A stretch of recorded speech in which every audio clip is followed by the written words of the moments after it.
anakwenda pale Lazim Shairi anamgawia Oscar Mwalimu kushoto kulia anapatia Patelo Masisa Junior, kulia kushoto anampatia Humphrey Nyabuto.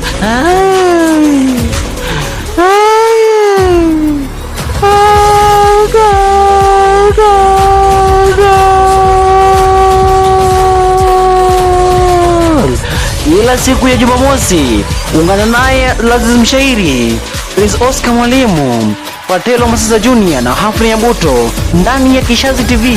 Show ni moja, show ni moto, Sports Arena. Ukikosa hili utakuwa wapi? Ukikosa ni makosa. Kishazi TV, Sports Arena ndo funga kazi ya kabumbu nchini Kenya. Anabisha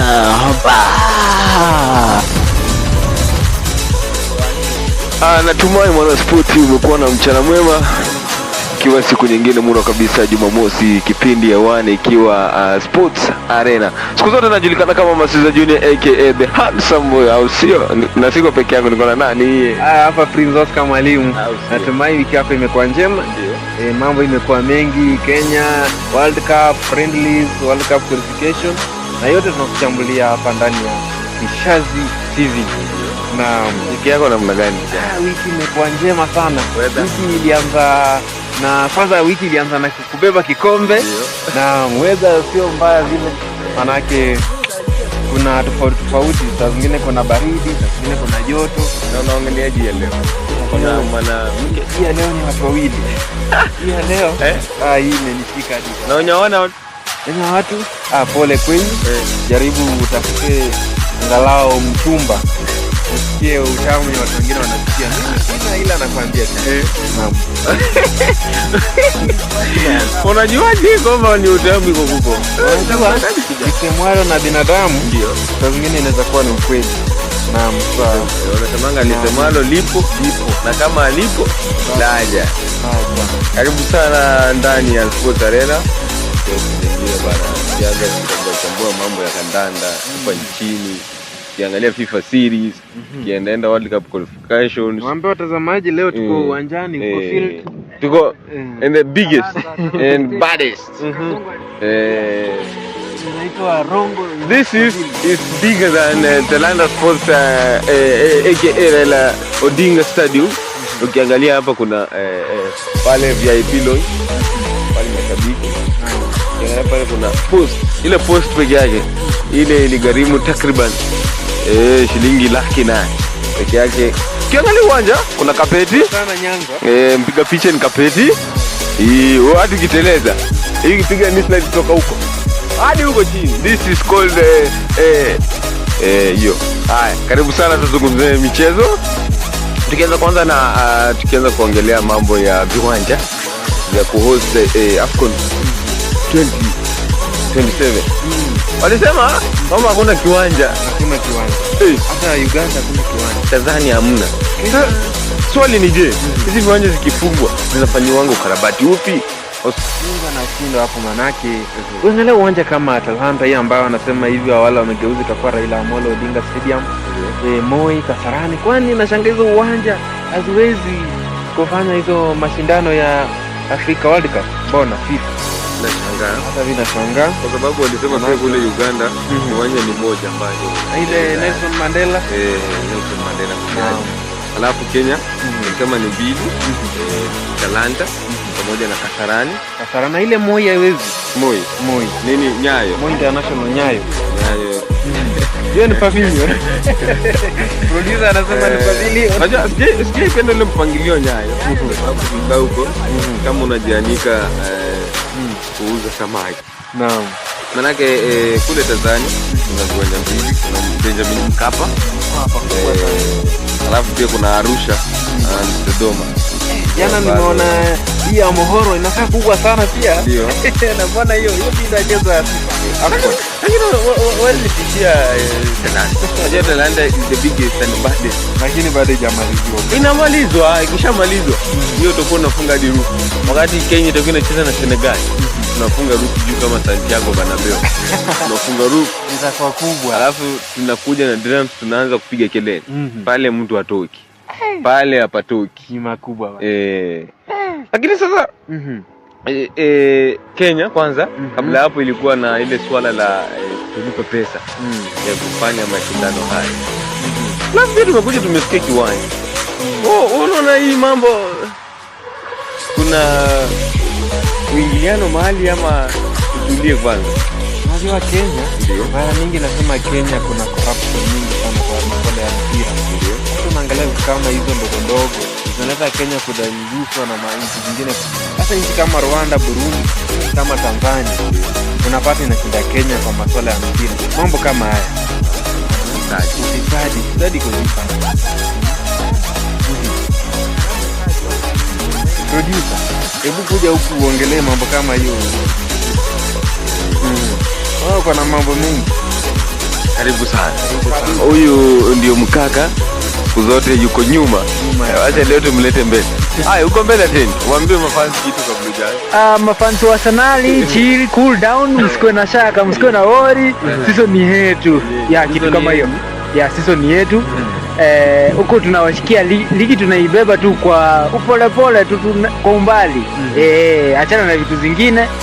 Mambo ya Teta achana naye. Kwanza anatupatia IPL alafu aende. Afuate kina Maresca, afuate kina Amorim, afuate kina wale wote Thomas Frank wote. Waende wajaribu kulima huko. Nasikia mmenua basi mpya. Acha kufanya parade ya kikombe. Ya kabisa tutani. Ilikuwa ya Carabao. Kazi bado. Sio basi. Umerudisha kwa du. Ilikuwa ku parade Carabao.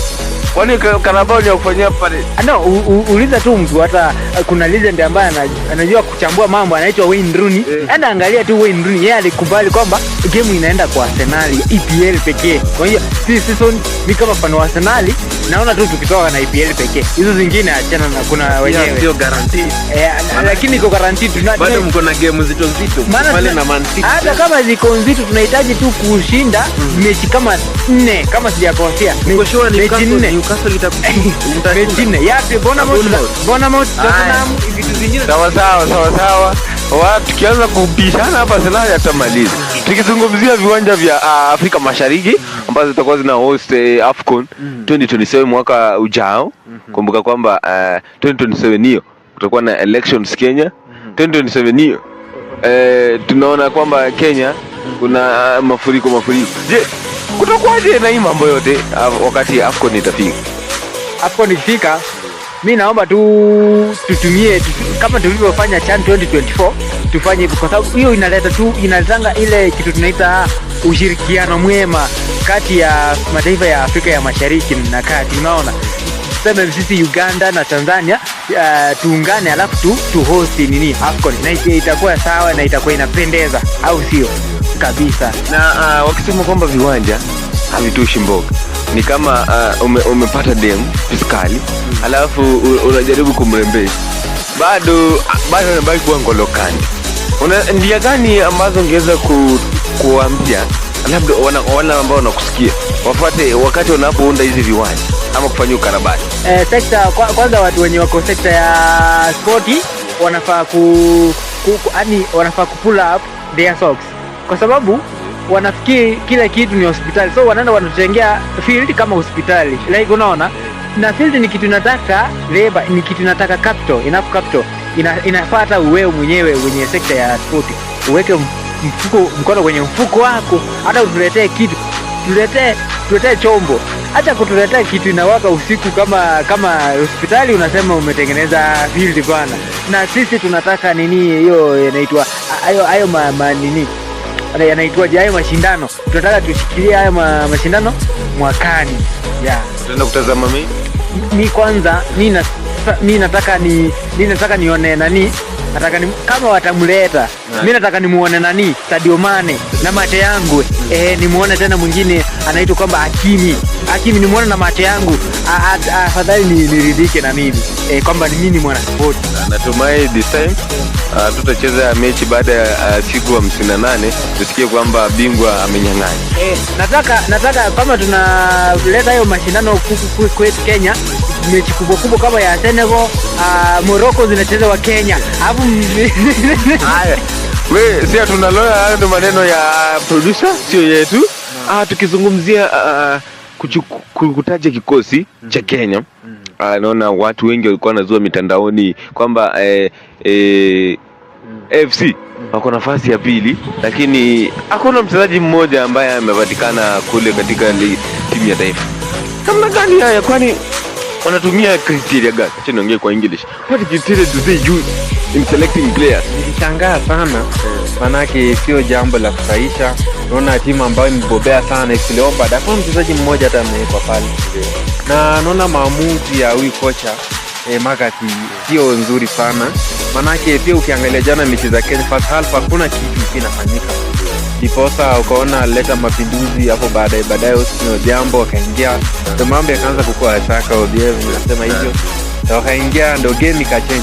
Sasa hiyo inamuonyesha kitu gani? Ajaribu kuchukua wachezaji ambao anaona wanacheza vizuri kama hao FC Leopards, wako na uzoefu na wako na ile nia ya kufanya nipate ushindi. Naam, ukiangalia wachezaji kama kina Kelly Madada, wachezaji ambao kina Moses Shuma ambaye anacheza kule Zambia, nimeona, lakini kuna pia wale ambao waliitwa kina Zako Biolo walicheza vizuri. Bana, naona hali ya anga inatusumbua. Producer, tufuate, manake kuna chumba, kuna VIP lounge kule. Kuja, tutaka twende tusimame juu. Unajua tukikuwa na michuano hapa, rais akikuja anakaa mule juu kwenye VIP lounge, tukitembeza kwenye kapeti hii tukizungumzia kwanza jana, unasikia ka tournament ya pesa wanakuja kupiga penenka. Wanasema penaka Kenya wajui. Kama Mohamed Bajabe anauza mpira nje jamaa. Unajua penalty na mwenyewe ukiona Richard Odan alipiga penenka, baada sasa anatafuta mpira. Hapa Brahim Diaz ampiga penenka. Tena aliuza. Bana kikombe sio yao bado. Ya Messi. Sio Ronaldo. Mpatia open play. Ndio. Bao tu ya penalty atafunga. Kabisa. Vitu madoito achia Messi. Ukiona hivi ni baraka. Wakati Oscar tukianza alisema wale ambao kwa ndoa ndio wana enjoy. Mimi sijui mimi. Waacha niende kutafuta. Wewe, wanatafuta vipi mchumba anapatwa naye? Ndio. Kikapo ikije. Kwa magia acid. Wasema acid drill. Unajua producer producer natafuta ya mwezi atueleze ni nini kiwasikitishacho, kitu gani kinawafanya wasikitishacho wanachukua asili fanya madhara. Kwa hivyo ni kuonesha kwamba watu wanapendana sana, kitu ambacho kinaleta madhara katika maisha ya binadamu. Au sio? Tukizungumzia kama hicho jana Kenya watoka sare jana leo kama kufunga goli tamu pamoja na Elimona Zako Biolo Pigasu. Tumeona pale na Osman Jambo na Jambo kikosaka. Mafunga na alikosa. Alimkupa. Pia. Kijana ambaye ana timu lakini siku zote wanamuita kwa kikosi cha taifa. Namna gani producer? Kuja juu kwa VIP.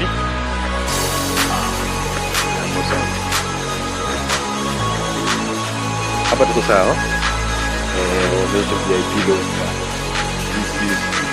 This is hapa manake wazee siku zote tunachoka tukikosa juisi kwenye miguu inaitwa fluid. Tulikuwa tunazungumzia mechi ya jana ambapo Kenya wanatoka sare kule Rwanda, mechi ambayo watu wengi walitarajia Kenya kutoka na ushindi. Naona tulisuasua kipindi cha kwanza, kipindi cha pili tukapata goli, tukienda mapenalti tukapoteza. Ukizungumzia mechi manake ilishangaza. Unatoa maoni yapi kuhusu hiyo mechi?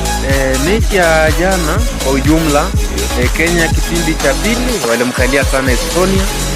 Shida ilikuwa kumalizia sio nzuri sana kwa Kenya, maanake uliona walikuwa wanajituma sana midfield, defense ikashika. Hata uliona pale ile bao ambayo ilipanguliwa pale na defender ilikuwa nzuri sana kipindi cha pili, ila walipofika pale penaka sijui ni kuchoka ama ni pressure mingi wakapoteza kwa bahati mbaya, ila tunajua wanaenda hivi siku ya Jumatatu wako na mechi nyingine ambayo ni Genad leo kwa nambari 3. Bila shaka tunawatakia kila laheri, tunajua watapeleka vizuri. Unaona hiki kikosi ndicho ambacho kitacheza AFCON mwaka ujao. Hiyo kikosi ni mbaya. Hiyo siwezi kubali. Hiyo kikosi yenye iko sawa ni defense. Attacking iko chini sana. Attacking kama midfield pia imedhoofika. Attacking tuko na Ryan Ogam. Midfield ile kijana alicheza vizuri sana. Kijana mdogo huyu Manzu. Alicheza vizuri sana.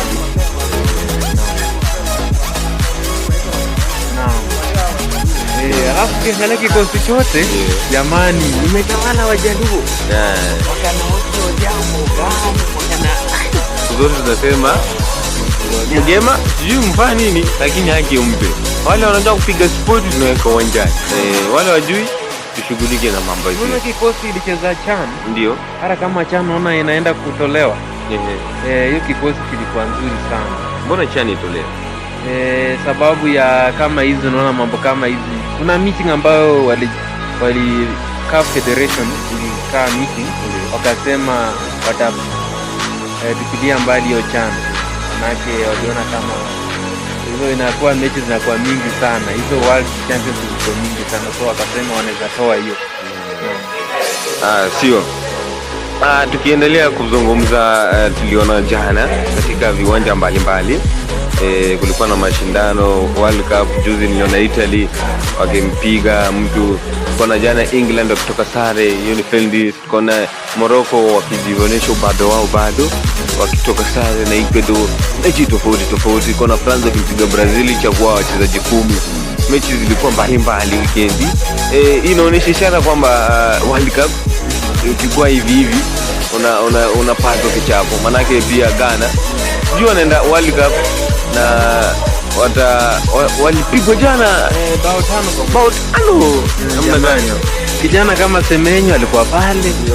Unajua kitu inakwanga kwa mpira, ukishafungwa mabao 3 zaidi ya 3 ndio morali inaisha, na hivyo ndio ilifanyika pale Ghana, wakacharazwa vibaya sana, na sikuwa natarajia Ghana kupigwa bao mingi. Nilijua kama kupigwa hata wangepigwa bao 1 ama 2 kwa 1, lakini hiyo 5 ilionyesha kwamba Ghana hawako prepared, wako sawa, wajajipanga vyema. Naam. Kama tulikuwa tumesahau pia kuna FIFA series ya wanawake. Dada wa Kenya watakuwa wanacheza, mechi zitachezwa Aprili tarehe 11. Kutakuwa na Malawi dhidi ya Austria, alafu kisha Kenya wacheze na wenye kanda za movie wenyewe India. So ukizungumzia hizi mechi unaona wanadada wanajituma sana. Unaona hapa angalau tutatoka na kitu. Wanadada wa Kenya Harambee Starlets wako vyema sana. Hao najua watatupeleka mahali. Sio kama Harambee Stars. Watatupeleka mahali. Na hope hakuna mtu ambaye ana watch Panenka sasa hii, manake Panenka inaleta shida. Panenka kila mtu anataka kujaribu Panenka, na hii ni tournament ya do. Tournament ya do hakuna cha Panenka. Watazame penalty za Salah, Vardy, watazame penalty za Ronaldo. Zile ni penalty ambazo kama unapiga penalty, piga penalty na pao kimaanisha. Hii ni tournament ya do, tafadhali tuheshimiane. Tukisonga mbele tuko nazungumzia hizo mechi za friendly za kimataifa. Manake kuanzia Juni tutakuwa na michuano ya World Cup ambayo itafanyika kule Amerika, Mexico na Canada. Hizo ni taifa 3 ambazo zitakuwa zinaandaa hiyo mchuano. Ukiona kama timu kadhaa zinajiandaa, wewe kwa mtazamo wako unaona ni timu gani ambayo iko na uwezo? Fine. Naam. Haya, nikifika pale comment section, kuna kijana anaitwa sijui haya. Huyo Real Madrid ni kama ako na lawyer. Real Madrid kuna lawyer kijana? Mimi sina lawyer. Una? Labda anafikiria Mimi sina loya. Amesema hivyo, sijui ulisema nini. Ni kama uko na loya. Amejaa maanisha mambo mengine. Ronald Chacha anasema mnafanya. Mimi sijui anamaanisha nini tukifanya. Pia anajam ni kama ni fan wa Arsenal. Na msee amejama hapa. Ndio anajam mbona? Ronald Chacha. Ronald Chacha anajam ni nini? Labda ni Chacha ndio na tueleze.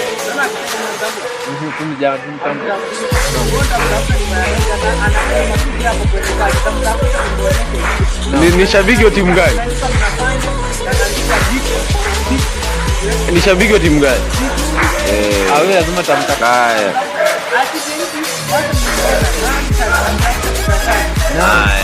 Ndio mashabiki wanaotukuweka kila siku. Lazima kuwe na msimamo. Ndio. Sasa ndio tulizungumzia mechi za jana. Uliona Ben White baada ya miaka 4 akaingia katika kikosi senior debut for England. Wakati alikuwa anaingia pale uwanja dakika 70 kulikuwa na shida ambapo mashabiki walikuwa wanapiga kelele, na baada ya dakika 80 akafunga bao, na tena dakika 94 akasababisha penalty. Unazungumziaje hilo? Siku zote tutokea kwa kandanda, kuna kufanya vyema na kutofanya vyema, na siku zote tunatarajia chochote katika mpira. So mimi simlaumu Ben White kwa sababu ndio hali halisi ya kabumbu. Hii tumlaumu ama tusimlaumu ishafanyika. Unajua watu wengi walikuwa wanataka trend aitwe badala ya Ben White. Unaona? Hiyo ndio ilileta shida mingi, lakini ndio liwalo Ben White ndio atacheza, atafanya aje? Ya Ugarte alipata yellow card 2 na kutolewa, ama friendly wazuangalia sana. Walisahau. Wacha tuseme walisahau. Maana yake kadi 2 za manjano nyekundu ni kama Ugarte alikuwa na twin kwa uwanja. So referee aliona huyu akadana ni sasa.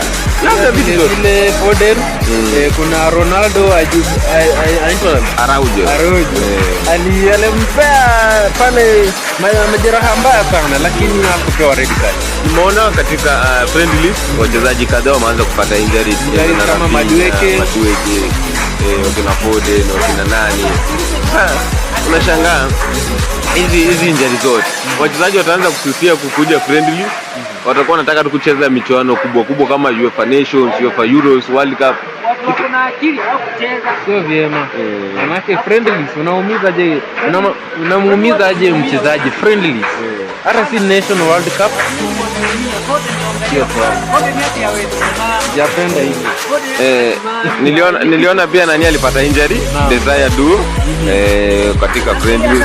Kitu ambacho kinaleta shida hivi karibuni, tunaona wachezaji wengi watakuwa nakataa kucheza friendly. Maana yake mafanzo wa Arsenal washajangua. Alafu na wao wakasema no Haaland, no win. Ukikuwa na matokeo unaweza tusomea matokeo ya jana ya matokeo ya jana. Wakumbuke sana kwamba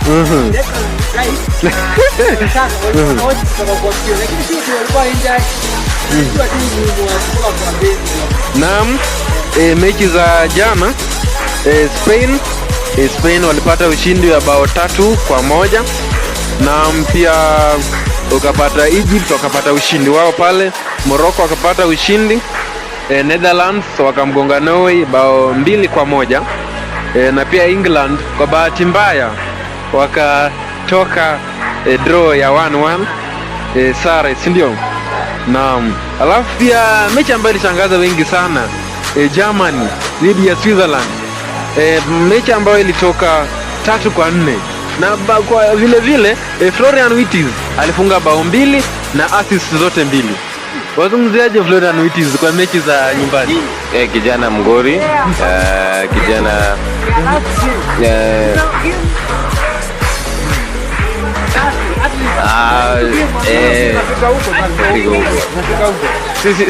sisi hatuvai mask, tunakaa bure.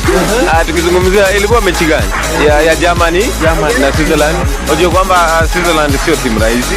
Switzerland timu ya kina Shakiri, ya kina Akanji, akina Shaka kama sijakosea, ni timu ambayo inajielewa. Pia France iko na kikosi ambacho kinafunzwa na mkufunzi Julian Nagelsmann, ndio na kijana Florian Wirtz. Florian Wirtz ni kijana mgori. Ni matter of time pale Liverpool ambapo mambo yaendi. Hatuwezi sema ni Florian Wirtz acheze, lakini Liverpool kila kitu yaendi. Kuaminiana, unaona wachezaji ambao wanaaminiwa sana kwa mechi za nyumbani huwa wanakuwa bora sana na wanapewa mabao nzuri sana. Unaona mchezaji kama Haaland, unaona Norway jana ilimkosa kwa kosekana ushindi pale. Unaona Florian Wirtz mechi za nyumbani wanamwaminia sana akapata ushindi. Unaona mtu kama Gyökeres alipata hat-trick pale dhidi ya Sweden. Inamaanisha wachezaji kuna uzoefu wako nayo na hao mastrikers wao, ndio maana wanang'ara sana kwa mechi ya nyumbani. Nikikwambia kwamba Gyökeres ni ule mshambulizi ambaye ana fight sana. Niwekee mpira fight. Kitu ambacho Arsenal saka ndio kufunga, midfield ndio kufunga. Sasa Gyökeres atafunga saa ngapi? Hiyo ndio kitu ambacho kinasumbua sana kula Arsenal. Lakini Wirtz ni mchezaji mzuri. Gyökeres zamani mchezaji mzuri. Tukiona mambo ni kama hayaendi vile tunataka, so basi tuzidi kutembea kwenye VIP lounge. Hali ya anga ni shwari kabisa.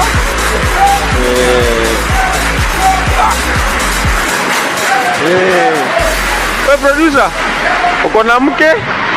Hii leo ni ya mke. Si lazima nikutetee, manake pneumonia is real. Pneumonia is real bana. Tukienda kweli kwa sababu ya weather na natumai tutafungia hapo maneno hapa mwisho. Naweza sema hivi, zidi kutufuatilia katika mtandao zote. Kumbuka hii inakuanga show kila siku ya Jumamosi, na ni sababu ya hali ya anga tunakuambia kwa heri, tutaonana wiki ijayo. Asante sana mtazamaji kwa kutufuatilia tulipoanza hadi sasa. Kwa sababu ya hitilafu ya mitambo kidogo hapa na pale, tunasema shukrani sana. Sote nakuambia kwamba mwezi Mwenyezi Mungu, kwa sababu bila yeye hatuwezi. Ni jina langu ni Masiza Junior. Jumamosi ijayo inshallah. Kwa heri kwa sasa, bye bye.